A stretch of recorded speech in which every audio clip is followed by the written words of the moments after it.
Манай хүүхдүүд ер нь хөвчлээ эцэгийнхаа зөвлөгөө дагдаг. Тэр нь бол маш буруу. Өөрийнхөө одоо юу хүсэж байгаа сонирхолтой тэр зүйлээ дагсан дээр гэж боддог. Одоо ямар нэгэн тохиолдолд хүний ингээ хүчлээр найз нөхдөйгөө ингэж дагаж явснаар илүү их тэр мэрэгчлээс хазаах тохиолдол их гардаг болохоор мэрэгчлээ сонгохын тулд сайн өөрийнхөө би өөрөө сэтгүүл зүг сонирхдаг. Гэхдээ тэр талаар одоо ингээ судлаад явж байна. Бидний үеийнх нь одоо тулгуур байгаа асуудал гэвэл одоо нэг тийм юу гэдгөө элен даланг гэдгөө дээд сургуулиуд танилцуулга.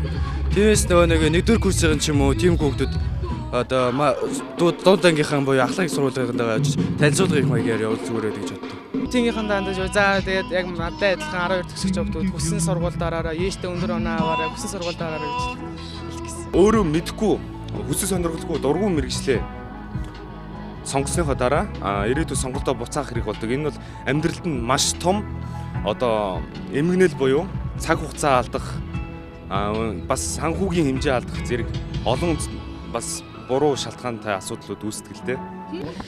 Би ер нь бол мэрэгчлээ бас судлаад явж байгаа л да. Тэгээд юуны орчуулагч болт юм уу гэж бодож байгаа. Тэгээ өөрийнхөө одоо хүсэж байгаа зүйлээ л одоо өөрийнхөө сонирхлоор л яваарай гэж хэлнэ. Нийслэлийн хэмжээнд 20,000 гаруй сурагч 12 дугаар ангиа төгсөж ихтэй сургууль коллежид элсэн орох сонголтоо хийх гэж байна.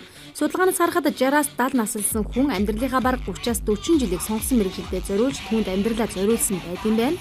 Ийм учраас 12 дугаар ангиа төгсөх гэж байгаа сурагчид маань томчуудын зөвлөгөөг дагаж ирээдүйн мэргэжлээ сайтар судлаж бас өөрийнхөө хүсэл мөрөөдөл авьяас чадвартаа тулгуурлан мэрэгэн сонголт хийхийг уриалж байна. Лайт мэдээлэлээ.